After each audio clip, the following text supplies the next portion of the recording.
Alright guys, well I'm back today with another incredibly high value option for an AR-15 or similar platform in the LPVO or low power variable optic category of optics. This is actually the Swampfox Arrowhead 1-10 low power variable optic, meaning as a 1 power setting, very similar to a red dot, no magnification for up close shooting, but this one zooms all the way out to 10 power setting, capable of really stretching it out to 6, 7, even 800 yards with an optic like this. One of the most versatile and capable optics I've ever seen. The build quality is amazing, and I'm starting the review off positive because I absolutely love this scope. Now, there are some quirks and nuances, of course, with every optic. There are going to be some things, but guys, for the price you're going to pay for this optic, about $469 on sale at Optics Planet's website. I also have the coupon code 704TAC to save you 5%.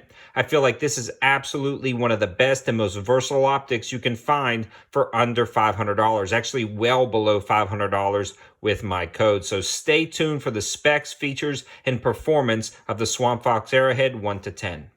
And again, I want to give a huge shout out to Optics Planet for sending this over for review for us to try out. Their support just really helps. And if you happen to like other Swampfox products from their website, you can still use that coupon code 704TAC to save you some money off of those orders as well. So I want to show you guys the side of the box and talk about the general specs and features.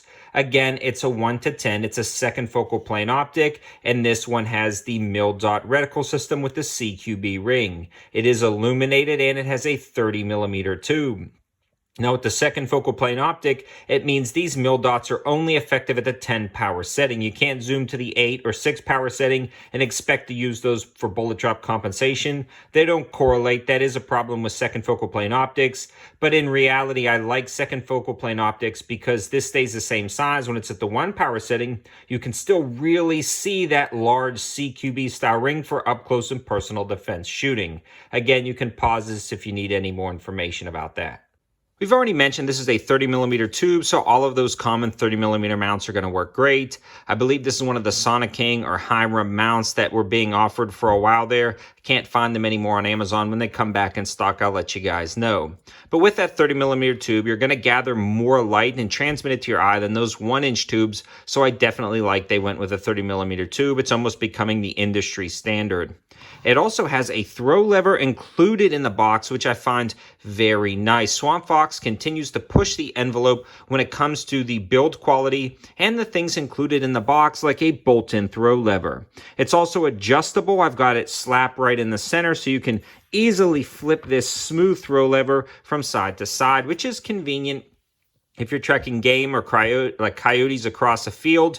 You want to have a wide field of view at the 1 power setting, and you can zoom right into the 10, use that bullet drop compensation, and take your shots. That is going to be very convenient. If you don't like the throw lever, it's getting your way. It's removable, and it still has some nice texturing that you can easily move with your hands. It's got an adjustable diopter on the back, allowing it to focus everything in perfectly. And we'll talk about more about focus, glass clarity, and reticle selection in a minute. I do want to finish up with the turrets and the illumination. So the turrets themselves are exposed turrets with nice texturing, but they're locking turrets, which is nice. So you can easily access them without removing a cap, but you don't have to worry about bumping them, removing them, because they are locking.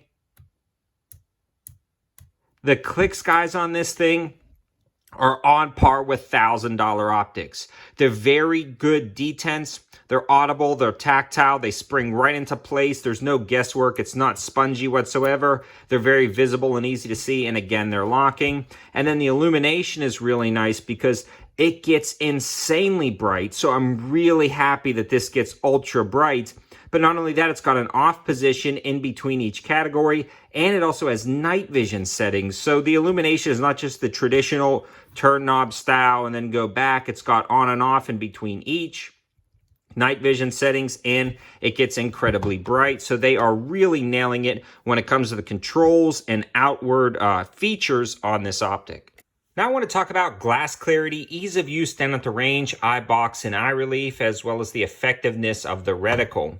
When it comes to the eye box and eye relief, Swampfox really nailed it. The eye relief is how far away you can be from the optic, and how forgiving it is. It's pretty impressive for this price point. You can be up close or far away, and it's a very forgiving eye relief, as well as eye box. Eye box is up, down, left, right. So if you're quickly shooting, as you can see in the intro, and you're throwing it up to your shoulder, even if you're a little offset, the scope doesn't black out as quickly as others.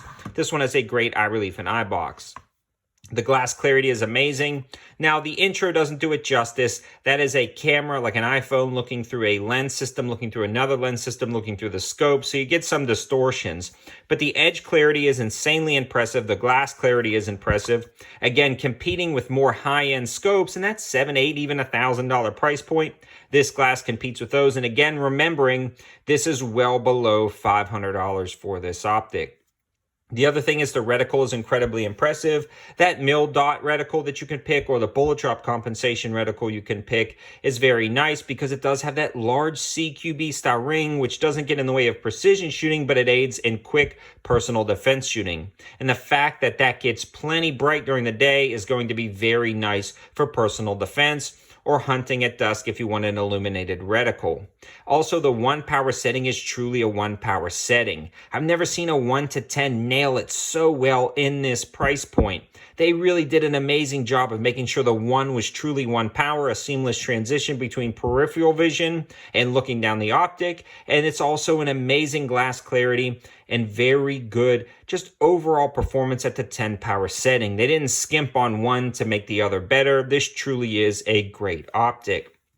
Now, for some of the things that potentially I would change, I don't know if there's much I would really change about this optic. I absolutely love it. Now it is a little bit more pricey than some other optics I review. So obviously, if any way it could be cheaper, but I don't think you can. I think they've really squeezed everything they could possibly squeeze out of this optic, and then came in with an amazing price compared to some other optics. So I feel like they've got a wide variety of LPVOs available. And if you want to spend the extra money for that 10 power setting, I feel like it's definitely worth it for this optic. I am a huge fan of it. And about the only other thing I could say was, I know Swampfox offers some different mounts and things like that.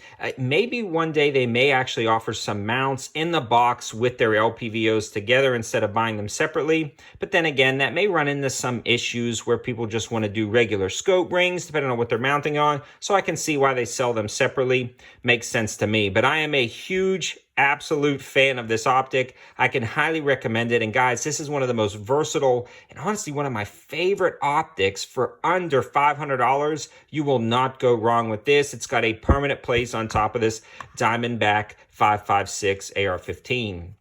If you guys want an update, this is still running great. 0 issues, no bobbles whatsoever. I took it out to 125 yards with this scope again. It is a tack driver. It is easy to load with the mag well. The trigger's really nice. If you haven't seen my full review on this DB15, definitely go check it out. It works great. You also saw the KS47 in the intro. And with that being said, this has a lot of rounds through it. Even with the ammo shortage, AIM Surplus has been helping me out, selling me ammo at cost. And American Pawn and Gun, located in Monroe, North Carolina, is also helping me out with ammo. So those two guys are the reason you're still seeing ammo on this channel. A big thanks to them. So all of the information and linking and codes will be in the description below. Thanks for watching, guys. Have a good one.